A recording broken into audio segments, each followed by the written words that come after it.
করি হলো brain imaging করে আইদার সিটি স্ক্যান অথবা এমআরআই।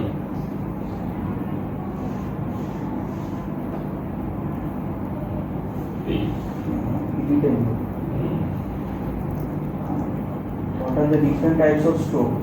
দুই ধরনের স্ট্রোক, একটা হলো ইসকেমিক স্ট্রোক বলি, যেখানে মস্তিষ্কের রক্তনালী ব্লক হয়ে যায়, আর আরেকটা হলো হিমোরেজিক স্ট্রোক, যেখানে মস্তিষ্কের ভিতরে রক্তক্ষরণ হওয়া। What are the major risk factors associated with stroke? সবচেয়ে কমন রিস্ক ফ্যাক্টরস হলো বয়স একটা রিস্ক ফ্যাক্টর, কিছু আছে মডিফাইবল রিস্ক ফ্যাক্টরস, কিছু আছে নন মডিফাইবল। নন মডিফাইবলের মধ্যে যেমন ধরো মানে বয়স একটা রিস্ক ফ্যাক্টর, 50-এর উপরে বয়স হলে সেটা একটা রিস্ক ফ্যাক্টর। তারপরে ফিমেল সেক্স, আরেকটা হলো ফ্যামিলি হিস্ট্রি, এগুলো হলো নন মডিফাইবল। মডিফাইবলের মধ্যে কমন হলো যেমন আমরা এগুলো ঠিক করতে পারি, হাইপারটেনশন সবচেয়ে কমন রিস্ক ফ্যাক্টর স্ট্রোকের, ডায়াবেটিস মেলাইটাস, তারপর ডিসলিপিডেমিয়া বলি, চর্বিতে গন্ডগোল থাকা, common risk factor, cigarette smoking, এগুলো হলো মডিফাইবল এই চারটা।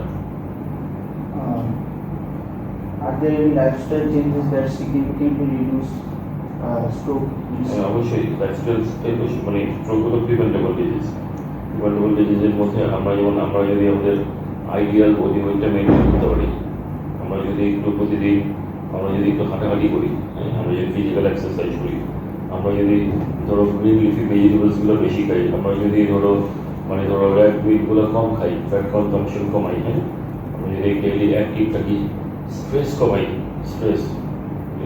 এইগুলো প্রিভেন্টেবল আর কি।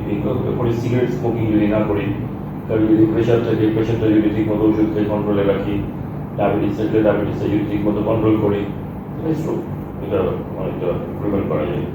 এই মিউটিফিকেশনগুলো করতে পারি লাইফস্টাইলে। Are there any promising new therapies or technologies in stroke care? হ্যাঁ আছে তো, আমাদের এইখানেই হয় অনেক কিছু। যেমন ধরো কেউ যদি আমাদের কাছে 3 ঘন্টা বা 4.5 ঘন্টার মধ্যে আসে, তখন আমরা কি করি, অ্যাকিউট স্ট্রোকের বেলায়, ইসকেমিক স্ট্রোকের বেলায় এখানে আমরা ইনজেকশন দিই, থ্রম্বোলাইসিস বলি। আর থ্রম্বোলাইসিসের জন্য যদি এগুলো মস্তিষ্কের ভিতরে ছোটো রক্তনালীগুলো যদি ব্লক হয়, আরও যদি বড় রক্তনালী ব্লক হয়, সেখানে আমরা থ্রম্বোক্টমি করি, স্প্লটটাকে বের করে ফেলি।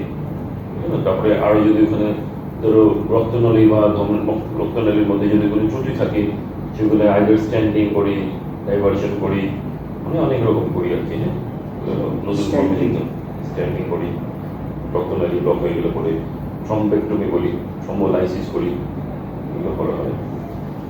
কেউ যদি আর্লিতে আসে শুরুতে, এগুলো খুব ভালো রেজাল্ট পাওয়া যায়। থ্রম্বোলাইসিস, থ্রম্বোক্টমি। স্ট্রোক আর কতক্ষণ করে আসবে? 4.5 ঘন্টার মধ্যে থ্রম্বোলাইসিস করে আমাদের এখানে